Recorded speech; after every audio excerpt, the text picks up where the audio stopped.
Ok, salut tout le monde, ici Sandra Chéri, conseillère d'orientation. J'espère que vous allez bien. Ici, il fait beau, il y a du vent et je vais vous parler, il y a du vent, mais c'est une bonne chose là, ok, on s'entend. Alors aujourd'hui, je vais vous parler encore une fois, faire un parallèle entre ce qui se passe dans ma vie au niveau de ma nouvelle décision de faire du sport, perdre du poids et l'orientation ou comment donner du sens à sa carrière.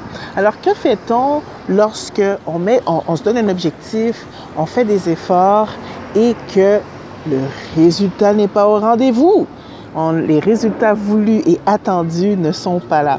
Est-ce que, par exemple, ta tête commence à te dire, ben oui, c'est ça, je suis pas bonne, ou ce que j'ai fait, j'ai pas rapport, ça marchera jamais, je veux plus rien savoir, la vie est difficile. Qu'est-ce que ta tête te raconte? Et justement, si ta tête te raconte toutes sortes d'histoires et tu commences à croire à ces histoires-là, tu commences à t'accrocher et à prendre des décisions en fonction de ces histoires, il y a de fortes chances qui va arriver, c'est que tu vas abandonner. Tu ne persévéreras pas et tu ne pourras pas continuer dans le bon chemin que tu as pris qui est d'atteindre ton objectif. Alors, voilà que je suis rendue à la 5e semaine, presque la 6e semaine, je me suis pesée en début de semaine. Et devinez quoi? Je n'ai pas perdu de poids. Mais j'ai maintenu mon poids. Alors, qu'est-ce que j'aurais pu faire? J'aurais pu juste dire, je m'en vais me bourrer la face de chips, de crème glacée ou de toutes sortes de choses. Non. Vous savez quoi?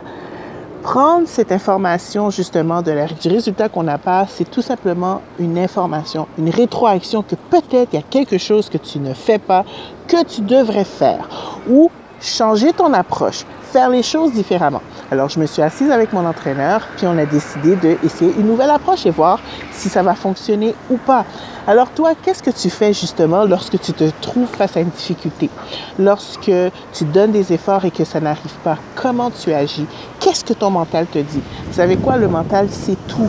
Parce que ce que tu penses va devenir ta réalité. Ce que tu penses va devenir la base ou le fondement sur lequel tu vas prendre des décisions. Alors, la première chose à te demander, c'est est-ce que cette pensée m'aide?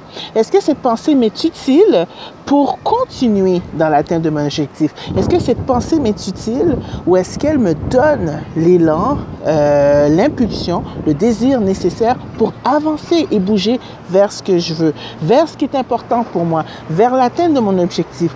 Et si la réponse est non, alors tu t'assois et tu réfléchis, qu'est-ce que je peux faire différemment?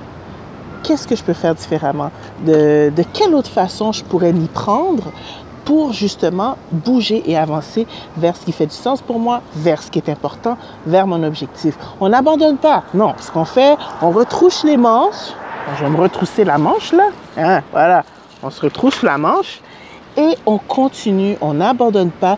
La difficulté, elle fait partie, ou la difficulté fait partie du voyage, fait partie du processus, ou encore, comment je pourrais te dire, le fait de ne pas avoir les résultats escomptés au moment voulu, ça fait partie de tout le processus et ça va juste te permettre de grandir, de mieux, de développer peut-être des traits, des qualités, de la persévérance, l'endurance, l'optimisme, la patience, peu importe ce que tu dois travailler, c'est ça que ça va te permettre de travailler. Alors, on lâche pas les amis, on continue. Alors, c'est ce que moi je voulais vous partager, encore une autre petite pépite d'or de mon processus de perte de poids et de remise en forme. Et j'espère que ça vous aide par rapport à votre carrière, à votre travail. Alors, on se voit très bientôt les amis. Donner du sens à son travail, c'est donner du sens à sa vie. Ciao!